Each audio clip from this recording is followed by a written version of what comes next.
Hello, everyone, and how are you doing today? Welcome back to Endless Sky. The last time we were here, we had brought James to his retirement home, and now we're looking for a pet called Pookie. So, let's see what the job board has for us today.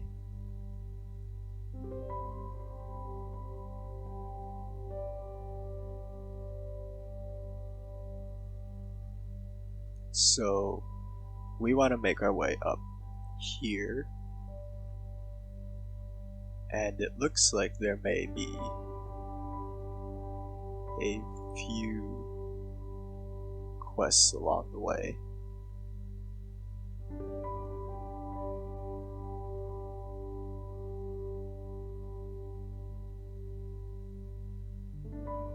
Alright, if you click on it twice, you'll get to the other missions. This one wants supercapacitors.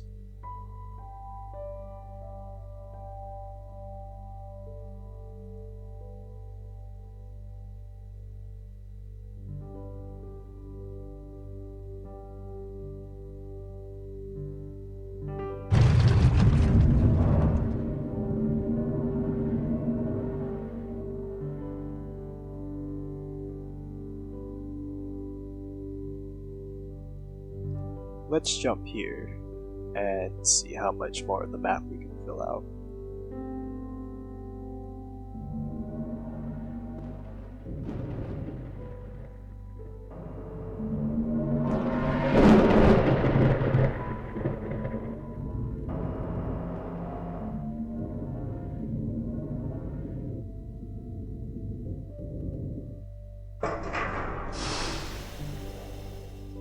Many centuries ago, some of the first settlers on Vinci included a small group of electrical engineers who formed a revolutionary new company for designing computers and microchips.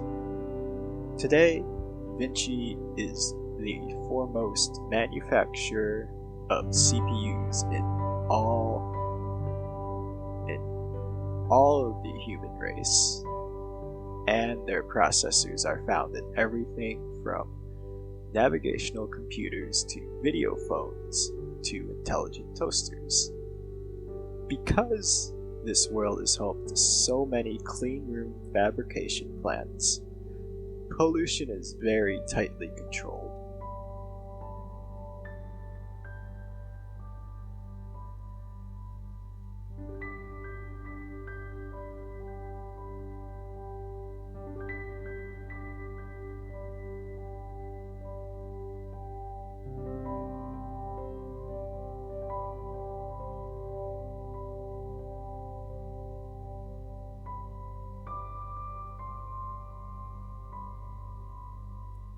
No jobs that our ship can manage right now.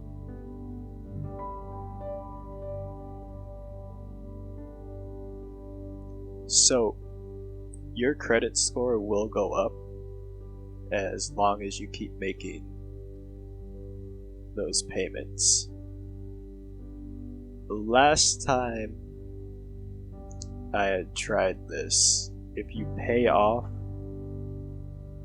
a large amount, like let's say pay extra, your credit score doesn't go up.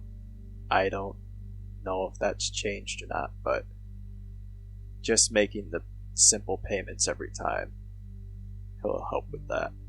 And higher credit means you get better deals on loans, lower interest, at higher amount, and all that other fun financial stuff.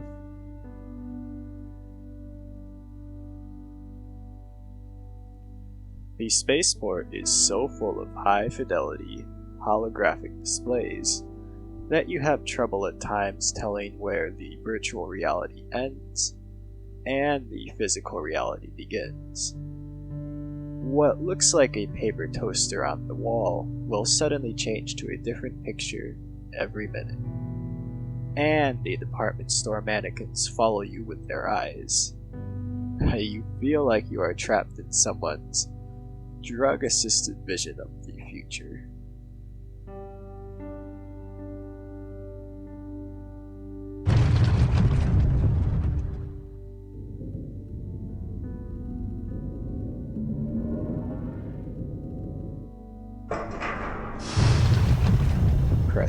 Press M this time.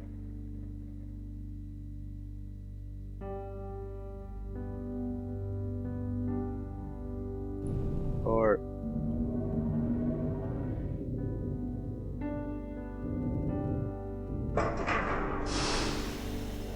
no outfit either. I'll pay attention to that more.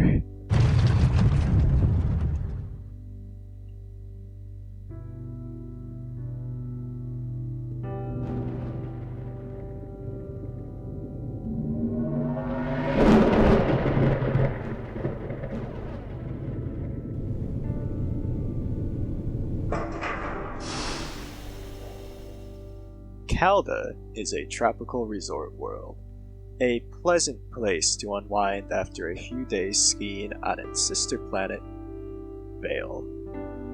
The most popular tourist destination is the hot springs and the spa complexes that have been built up around them. Constant pesticide use has nearly eliminated insect pests. Because of the uncomfortably warm and humid summer months, the very rich view Calda as more as a tourist destination than as a place to live. In Calda's early days as a spa planet, a nearly silent eruption of carbon dioxide filled the resort valley and suffocated the whole population in moments. This incident has had hardly any effects on the tourism industry. Many of the regulars believe they are rich enough that no volcano would dare provoke them in such a way.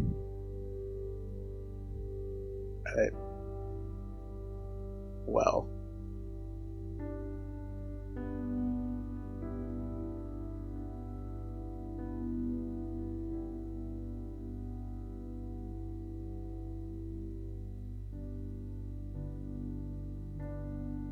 This is one of the few planets in this sector whose spaceport does not include private hangars, or at least gangway tunnels connecting to ships that land.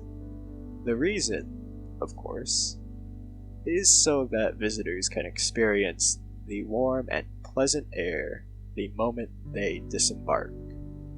There is, however, a network of canvas-covered awnings branching out from the main buildings, offering shade and protection from the weather.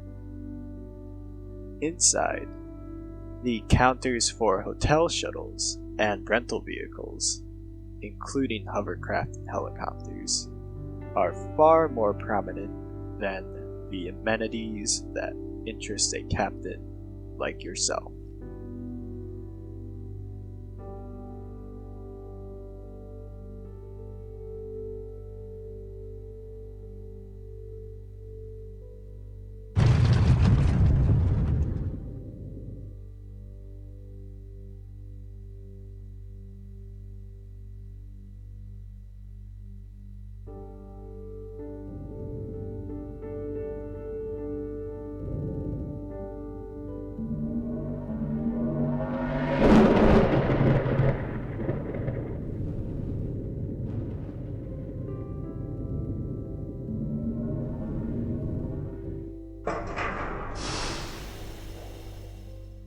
Pearl is an idyllic, forested world, mostly set aside as a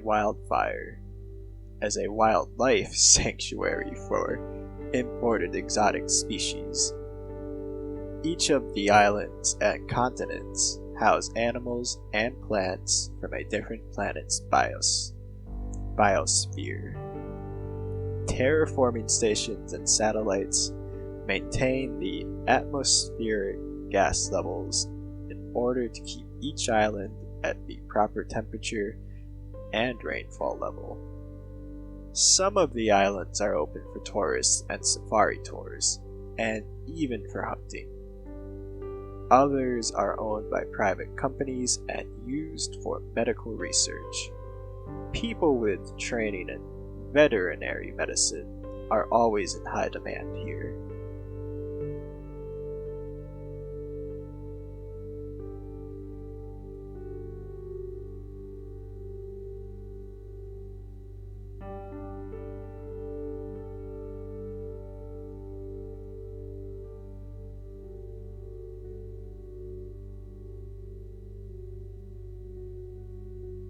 On our way back, we can bring this passenger back here. The spaceport is on one of the smaller islands, where the outside contagions brought in by visiting ships, including the rats and insects that inevitably stow away inside cargo crates, can be kept in isolation. The spaceport is located on a mountain slope immediately above a seaport, where visitors can charter a ship to one of the other islands. The warehouses for incoming and outgoing supplies are massive, but have been dug partly into the mountains so that the part of them that extends above ground is less prominent.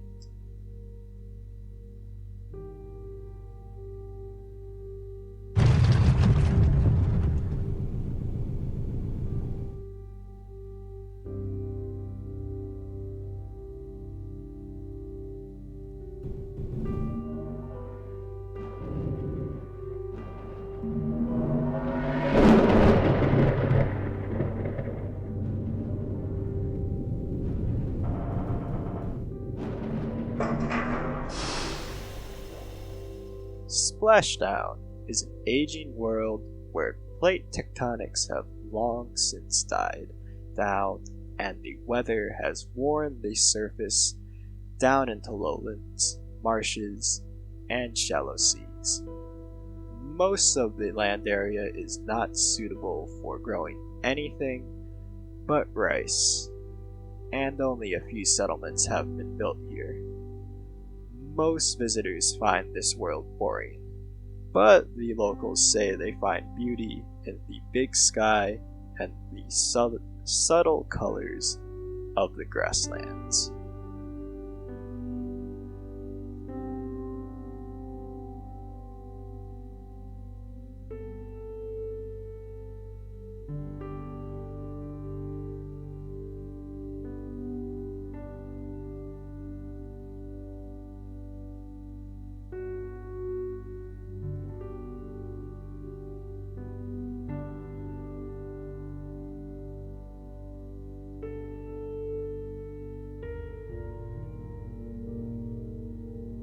You also have to pay attention to due dates. Generally for deliveries, but I'm not sure if I'll make it back by that time, so I'm just going to head up to where we were going.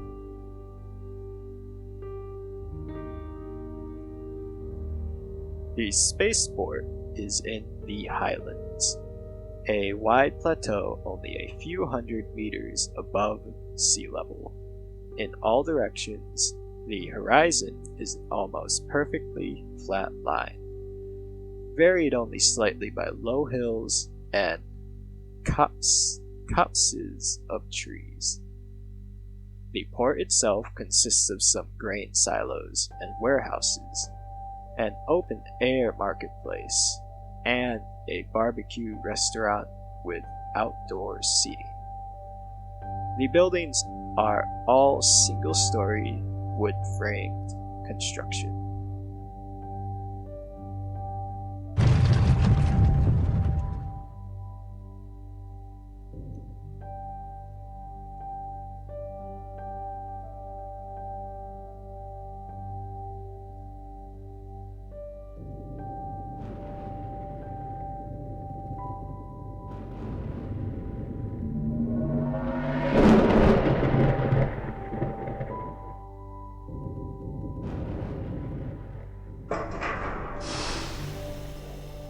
You called ahead while your ship was landing and agreed to meet Pookie's aunt at the spaceport.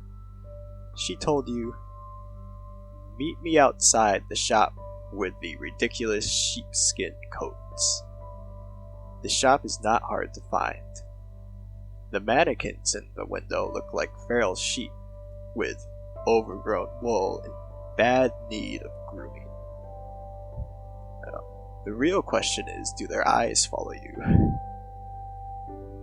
Alright. The only person standing outside the shop is a tall woman in a suit who is busy making furious marks on some sort of document with a red pen. She has a small poodle on a leash. Glad it's a dog. It is busy nipping the heels of everyone who walks by. Let's interrupt her. "Excuse me," you say. She looks up at you with a withering glare. "I'm looking for someone named Pookie." "Thank heavens," she says. "She's all yours." She hands you the leash and a large bag that appears to be full of chew toys. Here are her toys, her food, and her outfits, which she hates. Feed her twice a day, or she will go berserk. Do not feed her more than twice a day, or she will throw up. As she continues rattling off instructions, you ask, "Wait, Pookie is the dog?" "Short for Pocahontas," she explains.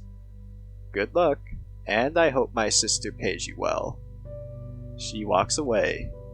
There is nothing else you can do but bring Pookie back to your ship, where she immediately lifts her leg against the landing strut.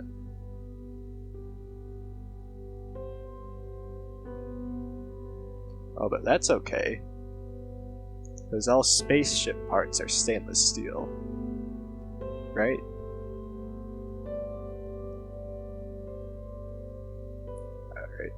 Shroud is a world of castles in the clouds and slums in the valleys below. High on the mountain peaks, above the clouds, the planet's few elites live in splendid mansions. Below them, the people work mostly in textiles, farming cotton, raising sheep, working at looms, hand sewing machines in dimly lit factories. The level of intrigue and dalliance between the bored gentry could easily compete with the most lurid and unrealistic of Victorian fiction.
convoy.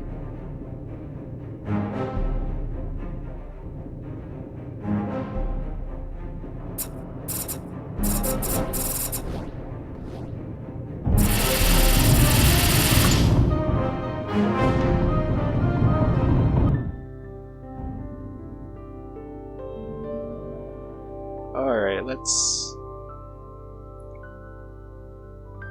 reload.